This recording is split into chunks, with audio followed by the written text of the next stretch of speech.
the hosts are set loose upon the park, where every employee, guest, and executive are at their mercy. But there's a lot more at stake here than just survival. Ford's final narrative commences on the Season 2 premiere of HBO's Westworld. Journey into Night.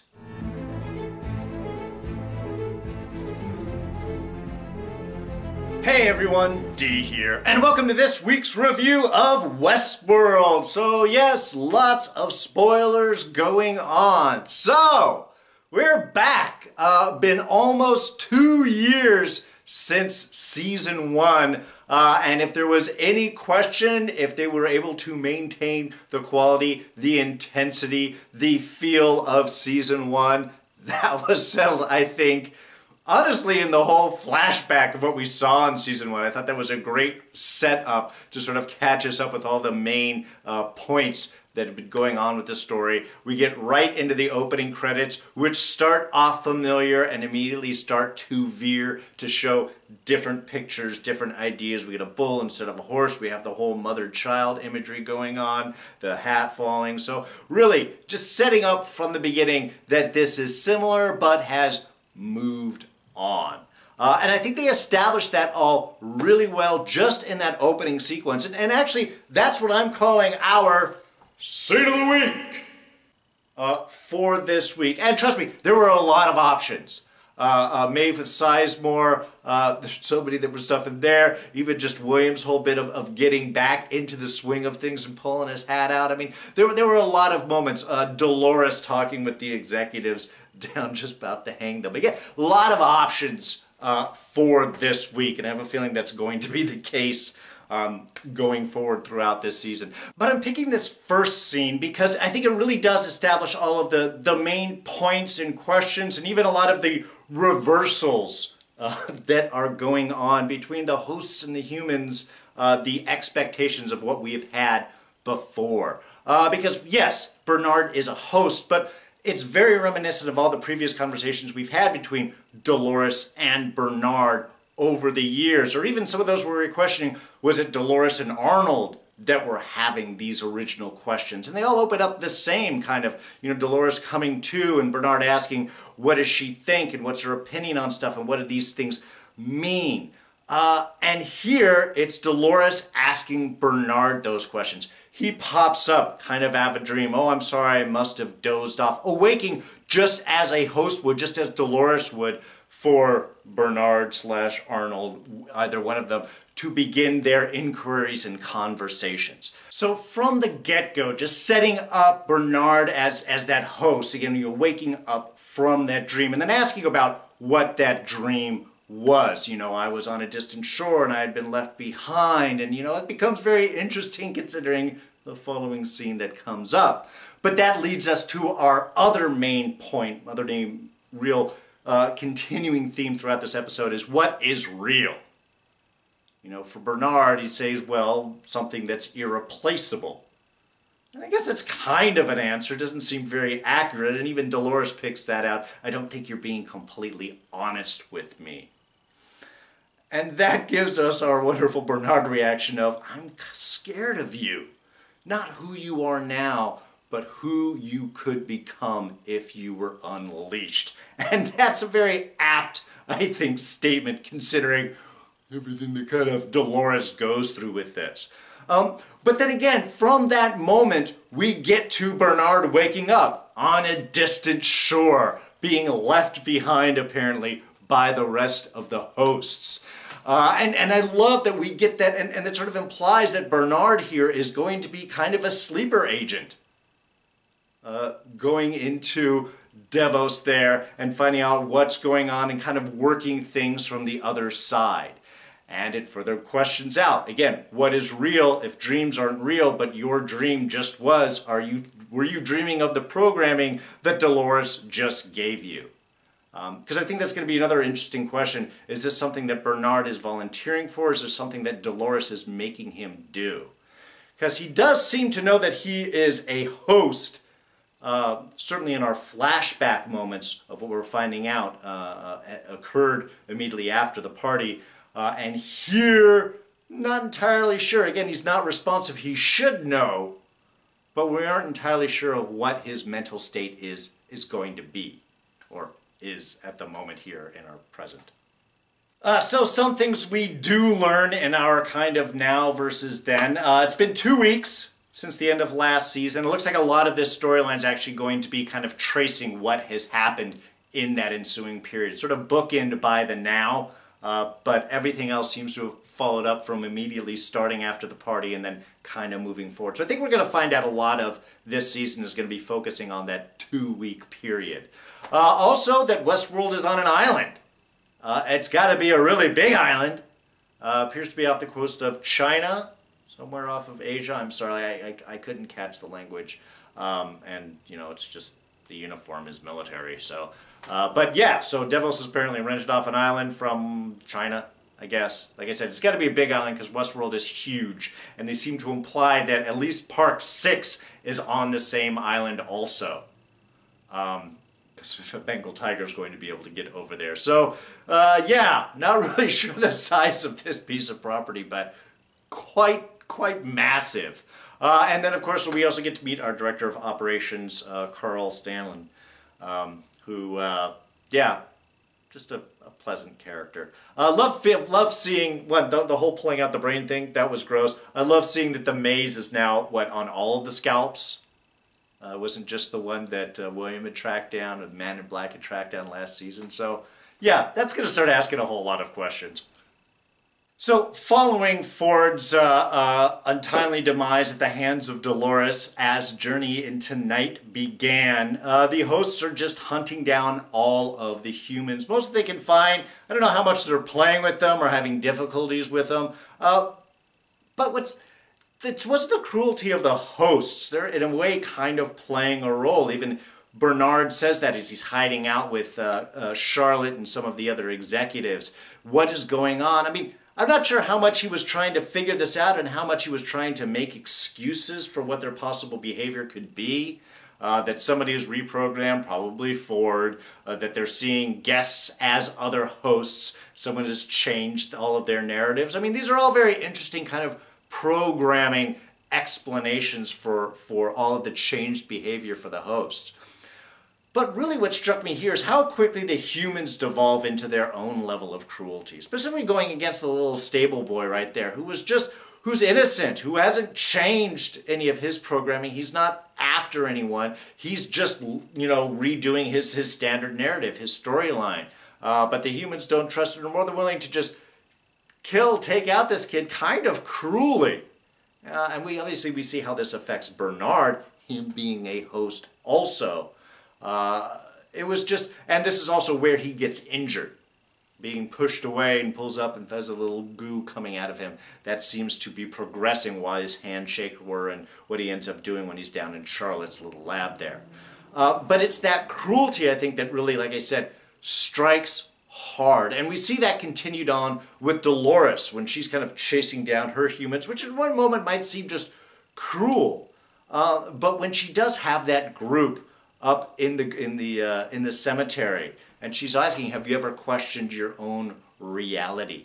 You know, I used to be bound by my things, and now I see things free. What is your drive? I mean, that was even the best perfect question. What is your drive? Oh, survival, of course, that makes sense. But also to be hurtful, to inflict harm, to be cruel. That's why you created this place.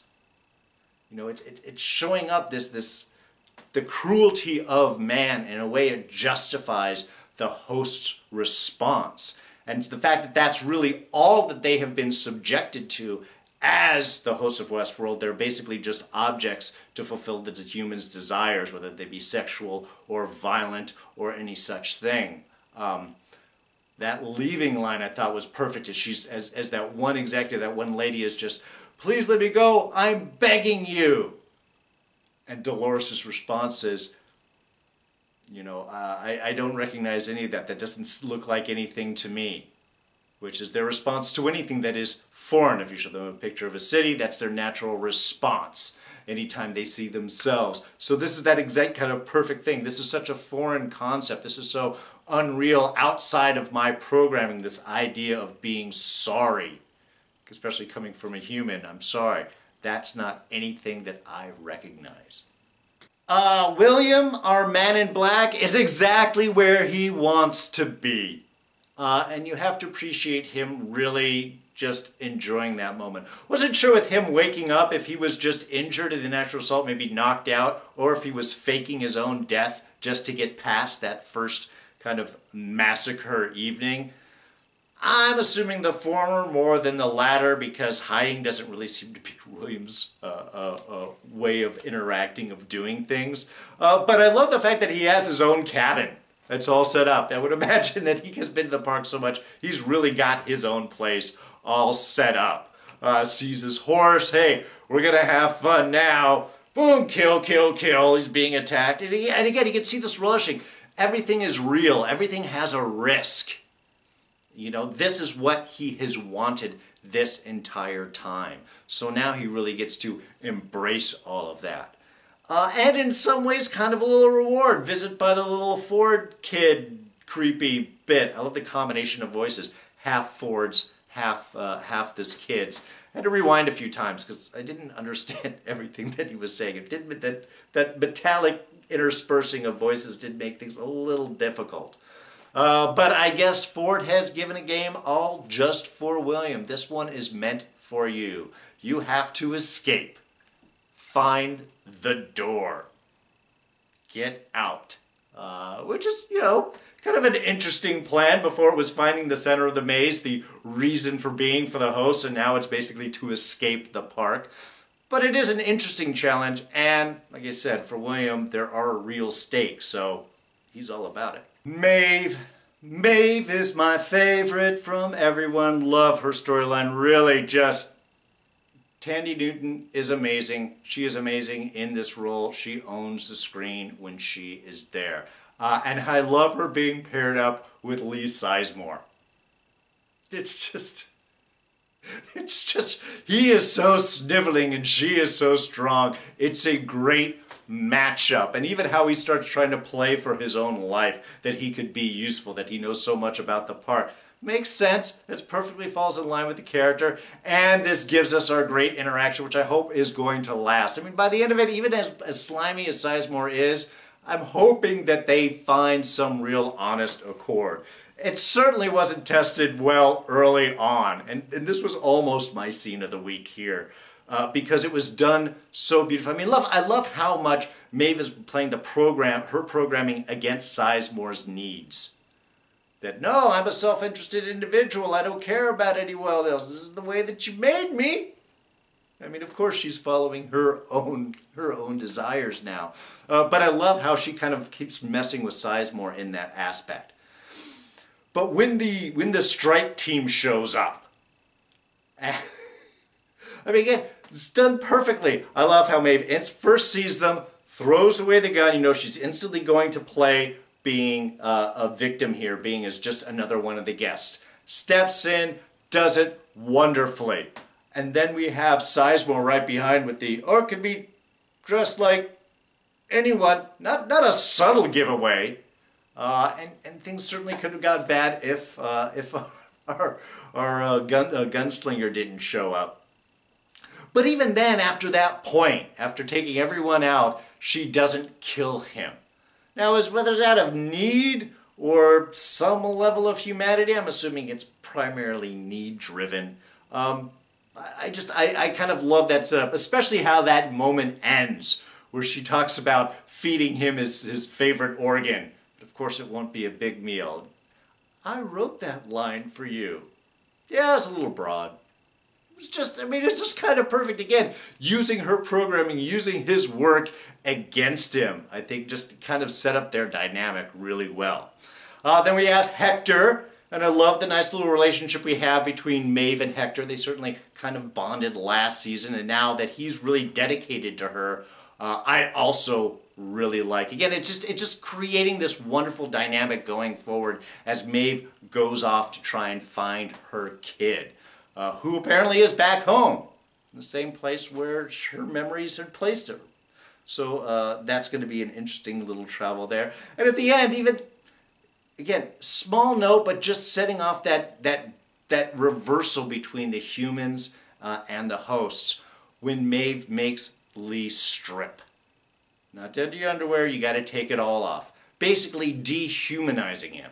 The same thing that the humans did to the hosts. The reason why they worked them nude and all this is to kind of make them completely vulnerable, remove that humanity from the host. So in this sense, Maeve is doing the exact same thing to Lee, removing his humanity before trekking out into the park. I love the ambush. You could just see Admiral Akbar sitting in the inn going, "It's a trap!" before everybody ran up. You got the guys now moving his truck. It's the perfect thing. Right in the center of a complete open area, nowhere to hide. I'm glad that Bernard noticed that real quick. So, well, most of those humans were all taken off. They still let that one guy go. I guess cowardice is going to make it more fun to chase. But that led to discovery of Hale's little kind of secret place. It kind of struck me first off when she was like, "Oh, I know somewhere else. It's not miles away." It's like, why didn't you bring that up before? Well, of course, because she's doing a whole lot of really sneaky stuff. One, those drones are really creepy. Really, really, really creepy.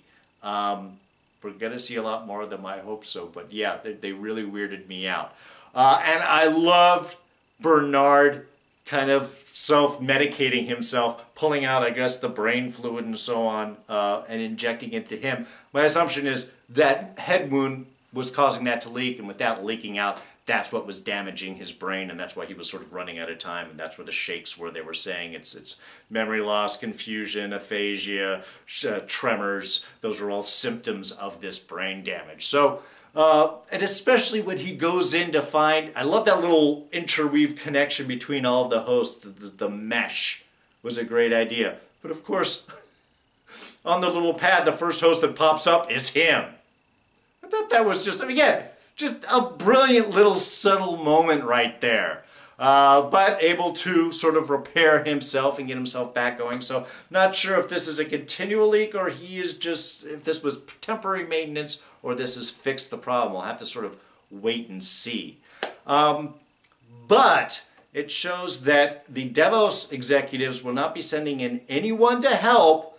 There will be no extraction until they get their package. That package being Papa Abernathy, Delores' dad that went a little nuts. And they were using him to smuggle data out. That's where they went out and found him that one time. So that seems to be what's going on here, is that Tessa Thompson, Charlotte, even though she works, she's sort of ear for the board is extracting out experiences, guest experiences, and copying their DNA. I'm assuming either to break into places, to override their guest security on some external area, as blackmail. I mean, none of this sounds good, especially in all this very shady, underground, super secret, quiet thing. So Charlotte was already kind of an interesting character. Now there's this added depth, and there's definitely a lot more stuff that's going on with Delos and the park. And it's just, I think we're only kind of like touching the surface of what all these extra layers are. Now that final scene between Delores and Teddy was really interesting. I mean, one, we can see that Teddy isn't really on the same level that Delores is. Delores is freed of her program, can remember everything. Teddy seems still pretty kind of locked into his programming, at least still basis. But everything around him is bothering him. We see that the chasing of people down, the killing of the humans, of the executives and stuff, all of this is bothering Teddy. Again, he has that strong moral center. But I loved how that scene, I mean, set up the conflict. I loved how Delores is describing humans as people that walk in our midst, but they're not really like us. I mean, it's almost like talking about aliens that have invaded in, but they come in and they take our memories and they take our lives, but now I've got them back, and we need to take it all back. We need to take all of their stuff. It's again, a lot interesting going on there. Certainly Delores, you can see, has put a lot of thought into this. She's really looking at kind of the larger picture. Whether that's psychotic and crazy, we'll kind of, I think we'll have to sort of find out. But the fact that Delores and Teddy still have that love, that despite all the programming that changes, the sort of freedom that Delores has, that in her memories, of which she can remember all, the one constant is Teddy. That even though it's a program, he is the presence that is constant with her. So there is kind of a love and relationship there. Which, you know, I think it's going to be important. You've got to give Delores that strong kind of connection. You've got to get that emotional base so that we as audience can continue to relate to her and sort of sympathize with her and don't think that she goes a little bit too nuts. But there seems to be something of importance that Teddy has to see. And we don't get to see that in this episode. I think that's, again, one of those things that we're going to be playing forward. But I think that ends up connecting with when we get back to our flash forward of what is going on with the hosts. Because they try to track them all down and they're all up in the Western Valley. They're talking about the valley far beyond is where it is that they were trying to travel to. What was it Delores said when she killed the native there in the flashback from the opening bit is, not everyone deserves to be in the land beyond there, or in the valley beyond. So they get to this location where it seems all the hosts are, and there is a brand new sea, they don't know how that came for, and a bunch of hosts' bodies. So is this the area of where Delores was trying to show Teddy? Is this something else? Again, this is that 2-week period where we're going to be finding out all of this stuff that has happened and what led them here. And the question that I have is, if not every host is meant to travel to the valley beyond, and we're assuming that this is the valley beyond, are these actual hosts or are these copies of hosts? Are these copies that are set here to convince the people that all the hosts are dead so the hosts themselves can then infiltrate the rest of the world? Because that does seem to be what Delores is planning and thinking of. And when Bernard says that he killed them all, is he talking about William? Is William behind all this? Blow a dam, bust open something that allows the sea and ocean to come in. We know we're on a giant island. Again, a lot of questions, but I think this is what we're going to be focusing and dealing with kind of for the rest of the season. Are these the actual hosts? What is it that occurred? Who was it that did this? And is this just part of Dolores' plan to infiltrate the rest of the world? Or is this the result of William working to try and stop her? All right, just a couple of small things. One, The Entertainer, the song playing on the old automatic piano, is I think the closest time appropriate song that we've had to the Old West. I mean, it's not Old West, it's Joplin, it was 1902, so it's kind of a little late time-wise, but everything else seems to have been sort of, you know, retakes of modern songs. So I think this is the first time we've heard something actually reasonably time-appropriate. Hey, Ashley Stubbs is still alive.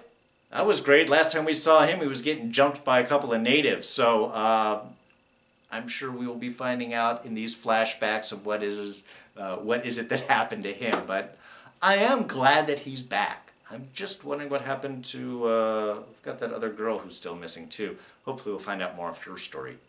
I loved Maeve's line of, I killed myself getting this level of security clearance. Multiple times.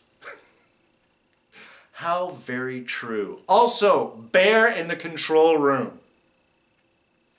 Really curious how that whole scene actually unfolded. Another great Maeve line when she's up on up talking to Hector up on the roof of the executive building there, talking about going back into the park and that she doesn't think the odds will be in our favor. I believe that's a total Hunger Games reference.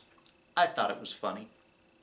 Carl's final line to Bernard there about being still hundreds of guests in the park. Really? After 2 weeks, there's still hundreds of guests in the park? How many were in the park to begin with? I mean, I don't know. I guess I just have a lot of faith in the host to be able to get that taken care of. But, yeah, it goes for interesting storylines. All right, I think that sort of wraps things up. So much going on, and yet this was really just establishing the new season. We're going to have some split time. We're going to be finding out what's happened in the interim. We're going to find out what's happening now. How much is Bernard aware of his host in the presentness? Is he just sort of a spy put in to feed information to Delores? Is he even aware of that?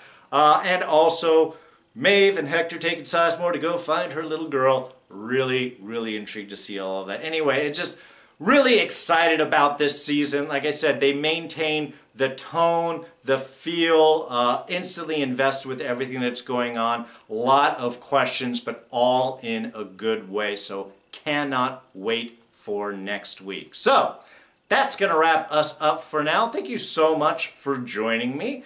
And if you enjoyed this review, please go ahead and hit that like button. Thoughts, ideas, comments, interpretations, opinions, you know where to put them, down in the section below. You can always catch me on Twitter and Instagram. I am at Darren Jakes. Please subscribe if you're not. We're just getting this season kicked off. You don't want to miss any of these reviews. Plus, Legion, Fear the Walking Dead, Agents of S.H.I.E.L.D., Preachers coming up this summer. A lot of stuff. Don't miss any of it. You won't if you're a subscriber. Click this right here. In fact, we'll show tonight's Fear the Walking Dead review right here, and we'll do a little Expanse chat that I did with Mark over Enchantment of Eternity right here. You can check those out. Anyway, that's going to be it for me. I'm D, and I'm out of here. Catch you guys next time. Bye-bye.